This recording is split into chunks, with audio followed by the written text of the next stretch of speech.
Rumah tentunya ini menjadi salah satu impian bagi semua orang untuk memiliki rumah untuk berlindung dari panasnya terik matahari dan juga derasnya curah hujan kalau misalnya terjadi anomali cuaca. Nah, tapi tidak semua orang-orang Indonesia itu memiliki kemampuan untuk membeli rumah secara cash. Kalau ingin memiliki rumah atau mewujudkan rumah, ketika tidak memiliki kemampuan untuk membeli secara cash harus mengajukan kredit pemilikan rumah atau KPR. Tapi di satu sisi bunga KPR bisa dikatakan cukup tinggi, berada rata-rata di rentang 9%, baik untuk bank buku 1, buku 2, buku 3, dan juga buku 4. Tentunya ini juga menjadi salah satu pertimbangan bagi Anda ataupun mungkin orang-orang untuk mengajukan kredit kepemilikan rumah. Seperti apa sebenarnya transmisi suku bunga acuan Bank Indonesia yang sudah turun terhadap dengan kredit ataupun suku bunga kredit pemilikan rumah. Kita ulas di siang hari ini, mimpi bunga KPR murah. Kita lihat ini ada sebuah survei begitu dari Indeks Property Market Index dari rumah.com yang menunjukkan bagaimana indeks supply nasional atau supply dari perumahan atau rumah dan juga indeks harga nasional terkait dengan perumahan.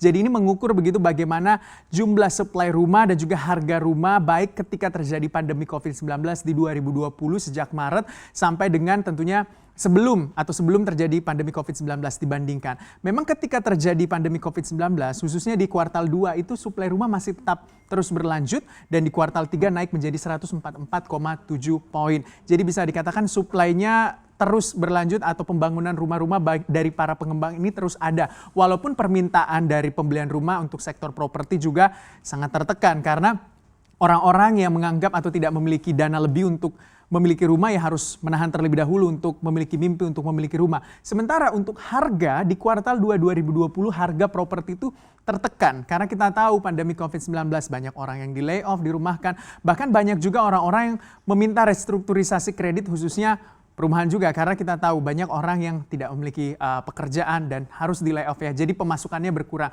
Angkanya adalah untuk indeks harga nasional di kuartal 2 2020 yaitu 110,6. Sementara terjadi perbaikan di kuartal 3 2020 naik menjadi 111,2. Ini tentunya menunjukkan bahwa adanya geliat perbaikan baik dari sisi supply dan juga harga untuk sektor properti, khususnya mungkin rumah ya. Nah, kita lihat tentunya bagaimana tentunya untuk para rumah-rumah ini dan juga selain dari sektor swasta, masyarakat dan juga pemerintah juga punya fokus khusus begitu untuk mengadakan program sejuta rumah bagi masyarakat Indonesia. Kita tahu ya, pemerintah itu memiliki program sejuta rumah yang dikembangkan oleh Kementerian PUPR yang memiliki target membangun 1 juta rumah.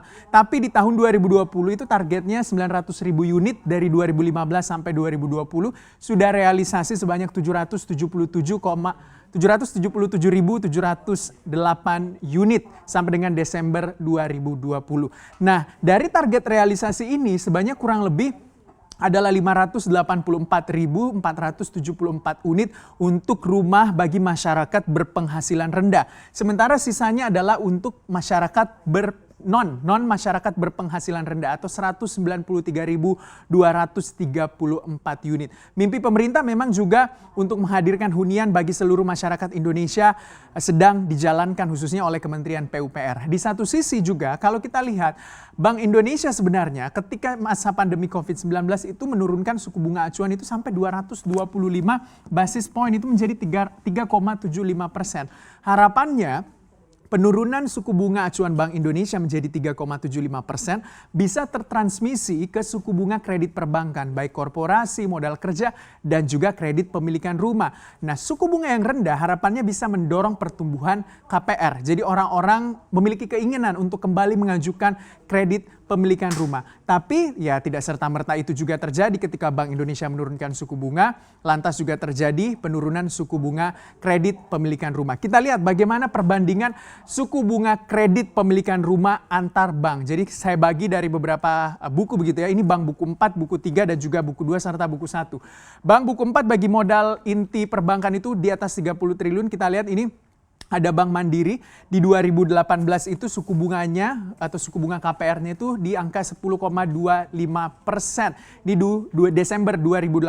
Sementara di Desember 2019 10,2% dan memang di 2020 sudah terlihat transmisi penurunan suku bunga kredit pemilikan rumah yang diturunkan juga oleh Bank Indonesia melalui suku bunga acuannya, jadi tertransmisi ke suku bunga kredit pemilikan rumah menjadi 9,75%.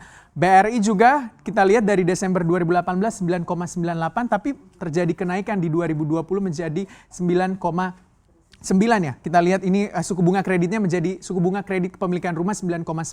Sementara BNI masih di 9,99%, itu di 2020 atau Desember 2020, untuk Desember 2018 10,5%. BCA itu 9,9% dan juga di 2020 8,75%. Memang kalau kita lihat suku bunga kredit antar bank baik dari satu kelasnya, baik buku 4, buku 3, buku 2 atau beda kelas begitu ya, buku 1, itu tidak bisa kita bandingkan karena tidak apple to apple. Karena kita ketahui kondisi setiap bank itu berbeda-beda ya, karena kita tahu setiap bank itu ya punya kondisi dapur yang berbeda-beda. Jadi tidak terlalu apple to apple kalau kita bandingkan antara satu bank dengan bank lain terkait dengan suku bunga kreditnya. Apalagi yang beda kelas, yang satu kelas saja tidak bisa kita bandingkan antara satu kelas. Contohnya misalnya saya tarik BCA. Kita lihat ya, bank BCA itu kan adalah bank buku 4. Ketika kita lihat bagaimana struktur pendanaan dari BCA ini kan rata-rata adalah kasa atau dana murah ya. Jadi bisa dikatakan BCA itu bisa menekan cost of fund-nya, sehingga ini juga membuat penurunan suku bunga KPR dari BCA bisa di 8,75%. Berbeda misalnya ketika kita lihat bank buku 4 lainnya, misalnya BRI, Mandiri, BNI. Karena kita lihat kan berbeda begitu struktur pendanaannya. Nah kita lihat untuk bank buku 3 ada BTN, Maybank, dan Bukopin serta OCBC NISP. Ini rata-rata juga masih di angka 9 dan 10%. Di Desember 2018 BTN yang punya fokus terhadap kredit pemilikan rumah antara bunganya itu 10,5%, sementara untuk di 2020 ada juga penurunannya menjadi 9,95%. Maybank juga terjadi penurunan 50 basis point dari Desember 2018, 9,75%. Di 2019 masih tetap mempertahankan di 9,75%. Walaupun kita tahu Bank Indonesia juga sudah mulai menurunkan suku bunga acuannya, tapi masih tetap berada di 9,75% untuk suku bunga KPR Maybank. 2020 9,25% terjadi penurunan. Lalu Bank Bukopin di 2018 bulan Desember 9,53%, sementara di 2020 itu naik ya menjadi 10,16%.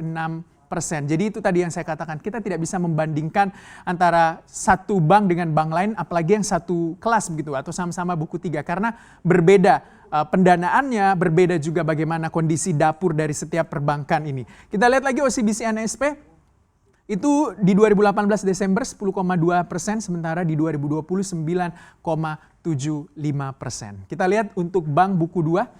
Nah ini dia, ada MNC Bank, Bank Ina, dan juga Bank Mayora, serta Bank Victoria. Kita lihat ini rata-rata di angka 9%, ini 12,6% untuk MNC Bank, sementara Mayora di Desember 2020 9,37%, Victoria 11,44%. Bank buku 1, karena kita lihat untuk bank buku 1 juga tentunya ya kita tahu ya, untuk bank besar kalau mungkin soal likuiditas bisa mengeluarkan surat utang jangka panjang sehingga pendanaannya lebih mudah didapatkan. Sementara untuk bank-bank yang buku 1 atau kecil begitu yang jarang juga mengeluarkan surat utang, bahkan tidak pernah mengeluarkan surat utang, cukup cenderung konvensional menggunakan penghimpunan dana pihak ketiga untuk menyalurkan kreditnya juga. Kita lihat suku bunganya, apalagi Bank Harda 11,48% di Desember 2020. Bank Fama 8,53% suku bunga KPR-nya di 2020. Ini tentunya datanya berdasarkan modal di kuartal 3 tahun 2020 untuk bank buku 1. Nah, transparansi suku bunga kredit perbankan memang sedang didorong oleh Bank Indonesia. Karena kita lihat Bank Indonesia itu sudah menurunkan kurang lebih 225 basis point untuk suku bunganya atau BI rate-nya menjadi 3,75%. Tapi transmisi ke suku bunga KPR masih cukup rendah, masih rentang 9-10%, masih terjaga atau suku bunga KPR masih berada di situ. Nah untuk mendorong hal ini Bank Indonesia melakukan beberapa tahap. Yang pertama adalah penguatan komunikasi dengan perbankan. Bagaimana ini dilakukan? Publikasi asesmen suku bunga kredit berdasarkan SBDK dan juga spread dari SBDK. Yang kedua adalah penerbitan PBI transparansi suku bunga, ini untuk menggantikan POJK SBDK sebagai dasar dari publikasi. Dan yang ketiga adalah menguatkan efektivitas transmisi suku bunga untuk menerapkan benchmark rate, penetapan floating rate bunga bank. Tentunya juga diharapkan bisa mendorong apa yang didorong oleh Bank Indonesia selama ini melalui BI 7 Days Reverse Repo Rate, penurunan 225 basis point menjadi 3,75%, bisa tercermin ke penurunan bunga kredit perbankan, khususnya KPR rumah ya, karena kita tahu bahwa selama ini sebenarnya konsumen ataupun para debitur kredit rumah Indonesia itu cukup struggling untuk menahan besarnya beban dari KPR rumah ya, karena kita tahu masih di angka 8%.